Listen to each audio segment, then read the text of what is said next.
in the occasions where a rule or something slips through, do you guys have a set strategy for addressing it? I know you've changed it up in the past, and I hear rumors that there might be an errata down the road. Yeah, I think an errata and an FAQ is really important. Know your enemy is our, I guess, first step back into providing that sort of information. Phil's working on a mega document at the moment to encompass these things, and not having them, I think, is a real loss to the gaming community. Yeah, for a while there we weren't publishing erratas, etc. It's something we want to do quite soon, actually. And Phil's got a list.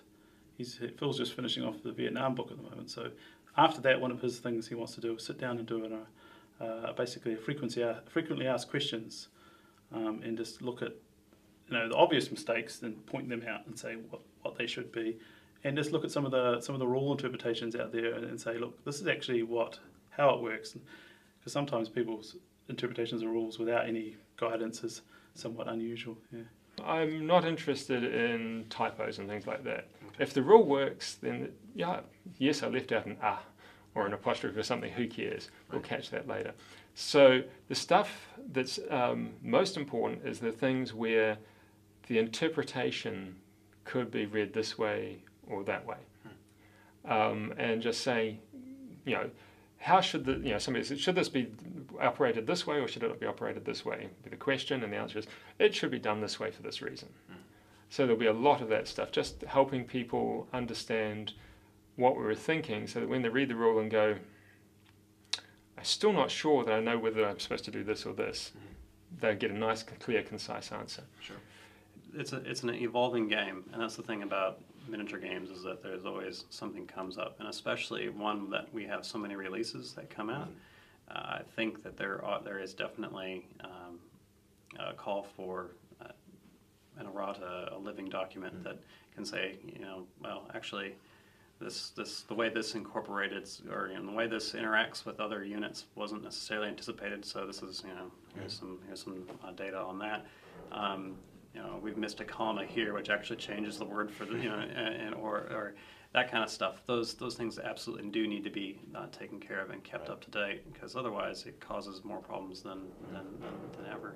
So we're definitely going to have a look at trying to get much more proactive about that, and give specifically the tournament directors and people who are running the big events the tools they need to say, hey, listen, this is, rather than sending them to some obscure link somewhere on the forum, they've got an answer right there in front of them as a little FAQ or something like that.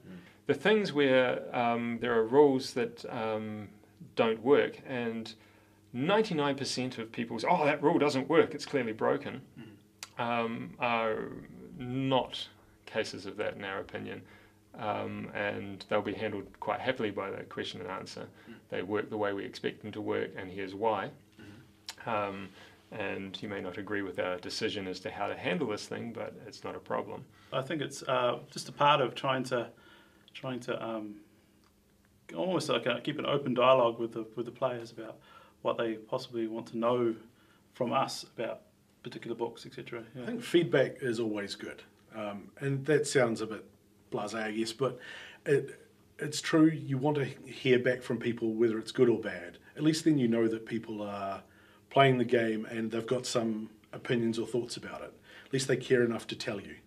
The hard part is filtering it. Direct conversations like this are easy. I can tell you what my thoughts are on the matter, and you'll either agree or disagree, but at least you have that two-way dialogue. We get a lot of feedback through the editor email address and our customer service email.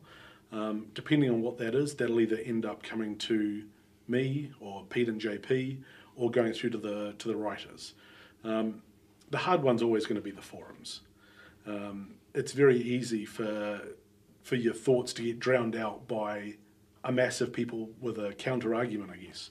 But at the same time, everyone in the studio spends time on our forums. And in the past couple of months, we've been more proactive, I guess, about trying to be on the forums and answering questions. And I think that makes it easier for people to understand where we're coming from. The hard part, of course, is even if we give an answer, you might not like it. And you don't always have time during your day to actually go on the forum and then spend a couple of hours on the forum looking at questions. Phil regularly goes on the questions forum and tries to answer questions, but no, that takes a part of his day, and he's trying to do other projects. I try and answer stuff on the web briefings one on the forum as well when I can. But a lot of the time it's normally I've got a briefing that's been up under review. I better go and look at the feedback on that particular one, and then talk to the people about what they think is wrong, and take their suggestions, or tell them why I don't think the suggestions is going to work, sort of thing. Yeah.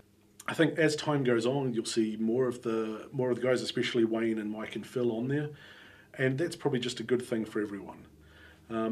The key, though, is to remember that just because you may not like something doesn't mean that doesn't mean that we'll want to change everything based on one person's opinion. It's better to take some time, listen to the feedback, and I think the Phil's thoughts on tank destroyers is a really good example of that. If we made a quick reaction and changed a pile of things, half the people are going to be unhappy and half the people will be happy. And that's probably a best case scenario. So by at least acknowledging there are concerns out there and listening to them, and then taking some time to go away and think about them is a good way of reacting to it, I think.